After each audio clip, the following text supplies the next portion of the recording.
बिस्मिल्लाहिर्रहमानिर्रहीम। अस्सलाम वालेकुम। उम्मीद है आप ठीक होंगे, खैरियत से होंगे। तैयब बलोच आपकी खिदमत में फिर से हाजिर है जी। आज हम डिस्कस कर रहे हैं वो कौमी मंजरनामे से ही जुड़ा हुआ एक मामला है, लेकिन ख़बर जो है वो सबसे अहम है। और वो ख़बर ये है कि तहरीक इंसाफ के चेयरमैन इमरान ख़ान ने नैब का जो नोटिस था उसका जवाब जो है वो दे दिया है। और वो जवाब बड़ा मीनिंग खेज़ है, यानी कि बड़ा बामानी जवाब है।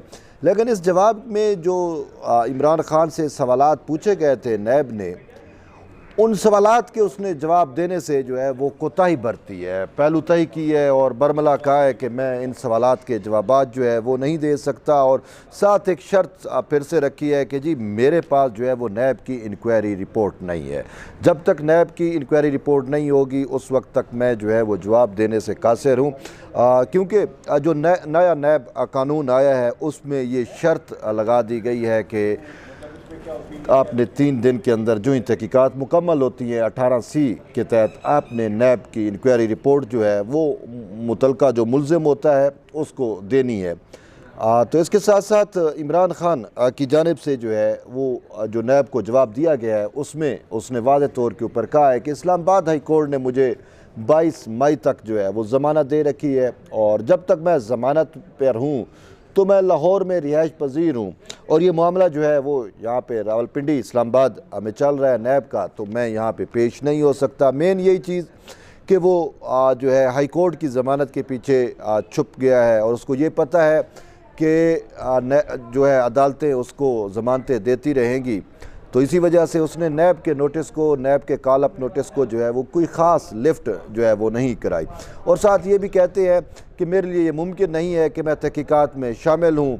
और इसके साथ साथ उन्होंने कहा कि जो कॉल अप नोटिस मुझे दिया गया उसमें जो इल्ज़ामात लगाए गए हैं वो बेबुनियाद और मन गढ़ंत है। मेरे ख़िलाफ़ जो केसेस बनाए गए हैं या बनाए जा रहे हैं, और ये जो ख़ासकर नैब का केस बनाया गया है, इस पे उसने मुद्दा ये इख्तियार किया कि ये केस जो है वो सियासी नोयत का केस है।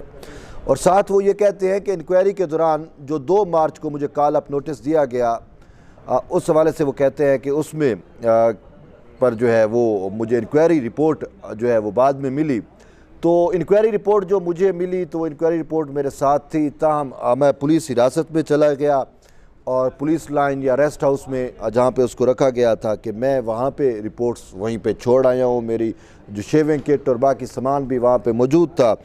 तो मैं वहाँ से निकला ज़मानत के लिए इस्लामाबाद हाई कोर्ट, तो वहाँ से मैं सीधा ज़मान पार्क आ गया। तो मेरे पास जो है वो रिपोर्ट नहीं है। मुझे अब दोबारा आप फिर से इंक्वायरी रिपोर्ट भेजें, और उस इंक्वायरी रिपोर्ट भेजने के बाद ये जो कॉल अप नोटिस का सिलसिला है इनको दोबारा असर ना शुरू किया जाए। यानी वो कहते हैं कि अब पहले फिर से इंक्वायरी रिपोर्ट आए। अब भाई मामा तू भूला है, इंक्वायरी रिपोर्ट छोड़ के आ गया, इसमें नैब का क्या कसूर है। लेकिन वो इसमें मुद्दा ये इख्तियार कर रहे हैं कि मुझे दोबारा भेजें, और दोबारा इंक्वायरी रिपोर्ट भेजने के बाद जो कॉल अप नोटिस का सिलसिला है वो फिर असर ना शुरू किया जाए। वरना 2 कॉल अप नोटिस जो हैं वो हो चुके हैं, कानूनी तकाजे जो है वो मुकम्मल हो चुके हैं इमरान ख़ान की गिरफ़्तारी के लिए, इमरान ख़ान को पाबंद सलासिल करने के लिए इस केस के अंदर। क्योंकि वो अब जवाब से भी यही महसूस हो रहा है कि वो नैब से जो है वो नहीं कर रहे, तावन नहीं कर रहे। जो उनको इस्लामाबाद हाई कोर्ट ने इस शर्त पे ज़मानतें दी थी, इस मामले पे भी ज़मानत दी थी अलकादर ट्रस्ट केस में, कि आपने जो है वो जब भी आपको नैब बुलाए आपने जाना भी है, पेश भी होना है, और उनके साथ हमा किस्मी या हर तरीके से आपने तावन करना है। लेकिन अब इमरान ख़ान जो है वो तावन करने से भी पहलू तय कर रहे हैं। और इसके साथ साथ जो सवालात पूछे गए उसमें जो है वो ख़ान साहब ये कहते हैं कि नेशनल क्राइम एजेंसी ने जो है वो बरतानिया की अदालत में जो मौक़िफ़ इख्तियार किया उसकी मेरे पास कापी नहीं है। ये नैब ने उनसे पूछा था कि आप हमें रिकॉर्ड दें। दूसरा वो कहते हैं कि यूके और NCA के दरमियान जो भी प्रोसीडिंग हुई मुझे उसका भी कतई इल्म नहीं है कि उनके दरमियान क्या मामलात हुए, क्या प्रोसीडिंग हुई, क्या कार्रवाई हुई। तीसरा वो ये कहते हैं कि यूके और यानी बरतानिया में और नेशनल क्राइम एजेंसी के दरमियान कार्रवाई से भी मैं मुकम्मल तौर पर लाइल्म हूँ, और ये कि हुकूमत पाकिस्तान और बरतानिया के दरमियान जो मुआहदा हुआ और जो डील हुई, जो पैसे भेजे गए, उसका भी मुझे इल्म नहीं है। और साथ उनसे ये भी पूछा गया था कि भाई आप वो जो रिकॉर्ड है वो रिकॉर्ड कहाँ पे है, तो उसके मुतालिक भी खान साहब यही कहते हैं कि रिकॉर्ड मुतल्लिका लोगों के पास होगा, मेरे पास तो वो रिकॉर्ड भी नहीं है। इसके साथ साथ इमरान खान से ये भी पूछा गया कि अल-कादर ट्रस्ट की ये जो लैंड एक्वायर की गई, ये लैंड किस तरीके से एक्वायर की गई, किसने दी, और फिर डोनर्स कौन से हैं, डोनर्स ने नकदी कितनी दी, लैंड कितनी दी, या फिर कहीं ऐसा तो नहीं कि इन्हीं डोनर्स को जो है वो मलिक रियाज या बहरिया टाउन की जानिब से कोई लैंड जो है वो दी गई जो इन्होंने ये फिर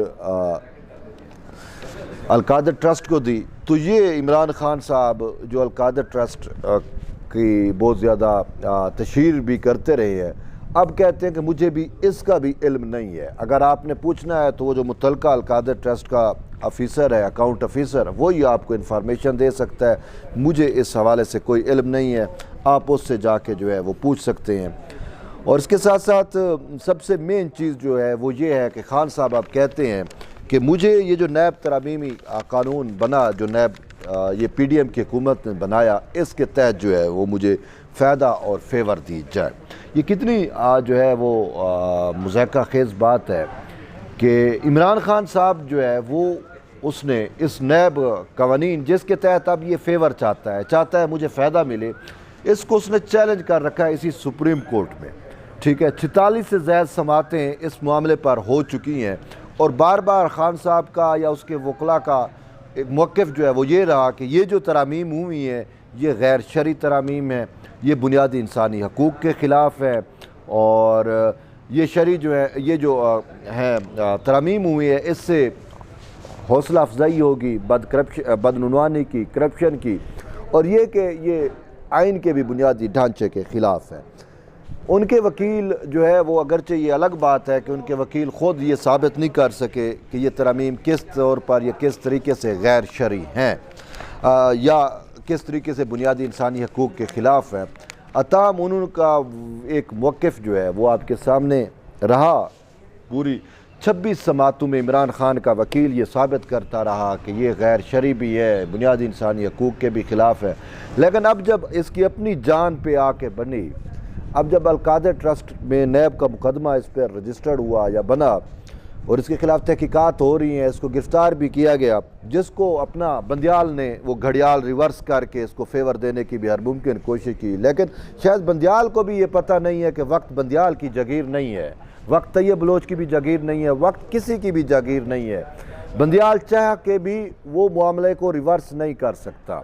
इसने बेहतरीन कोशिश की, लेकिन जो चीज़ें होनी थी वो तो हो चुकी। और उसी 9 मई के में जो कुछ हुआ आपके सामने कि सानिया 9 मई याद रखा जा रहा है पाकिस्तान की तारीख़ के अंदर कि जिस तरीके से फ़ौजी तनसीबात और इन सारी चीज़ों पे हमले हुए। लेकिन मेन चीज़ यही है कि वही इमरान खान को अल-कादर ट्रस्ट केस में अरेस्ट किया गया था, लेकिन यहाँ पे सहूलतकार कह रहे थे कि जी कानूनी तकाज़े पूरे नहीं हुए, पहले ही कॉल अप नोटिस पे जो है आप कैसे गिरफ़्तार कर सकते हैं, कम से कम 3 कॉल अप नोटिस देने चाहिए। अब यही पली वो ख़ुद जो जजेस ने उसको चीज़ तशरी में बना के दिया केस या बना के देते हैं, सहूलतकारी जो होती है तो उसमें, तो अब वो कह रहा है कि मुझे जो है वो दोबारा रिपोर्ट दी जाए, मैं पहली रिपोर्ट पुलिस लाइन में भूल के आया हूँ, मुझे दोबारा रिपोर्ट दी जाए और वो रिपोर्ट मिलने के बाद कॉल अप नोटिस का दोबारा से प्रोसेस शुरू किया जाए। यार ये अनोखा लाडला है।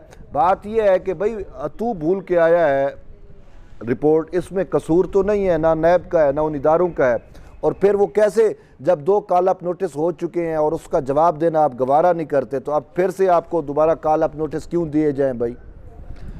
कानून का तकाजा है वो तकरीबन फुलफिल हो गया है। अब बस सिर्फ एक चीज़ आड़े है और वो ये है कि इस्लामाबाद हाई कोर्ट की जो एक्स्ट्रा रिलीफ की सहूलतकारी है इमरान खान से मुतल्लिक, वही आड़े है इमरान खान की गिरफ़्तारी के अंदर। और यही वो कह भी रहा है जी मैं जो है वो 22 मई तक जो है वो ज़मानत पे हूँ, लेकिन कल हमने ये भी देखा कि इसी इस्लामाबाद हाई कोर्ट ने फिर से इमरान खान को 31 मई तक भी ज़मानत दे दी है। तो अब 31 मई तक यानी कि इसको क्या कोई गिरफ़्तार नहीं कर सकता? यही कुछ है। और इसी अदालत का वो सहारा ले रहा है, कहता है मैं ज़मानत पे हूँ, मैं क्यों पेश हूँ।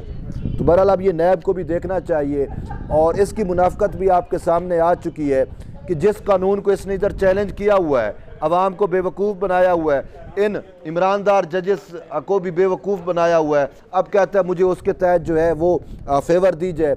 अब बात यही है कि शायद ये इसके सबसे बड़े चीफ सहूलतकार जो है उमर अता बंदियाल, उसको भी अब समझ आ गई है कि इमरान खान को अगर कहीं ना कहीं सहूलत मिलेगी, कहीं ना कहीं उसको फेवर मिलेगी, तो इसी नए नैब कानून के तहत ही फेवर मिलेगी, जिसके लिए इसने अदालत का भी इतना वक्त ज़ाय किया, आवाम का भी वक्त ज़ाय किया। 26 समातों पे उसका वकील जो है वो यही कहता रहा कि बुनियादी इंसानी हकूक़ के ख़िलाफ़ है ये तरामीम। अब कहता है मुझे इसके तहत फेवर दो। ओ भाई, एक जगह पे तो खड़े हो जाओ ना आप। तो इसी वजह से चीफ जस्टिस उमर अता बंदियाल ने भी इसको कहा, खान साहब आप चाहते क्या हैं वो आप आके हमें बता दें, और उसको जवाब में कहा कि आप जवाब के ज़रिए हमें बताएँ।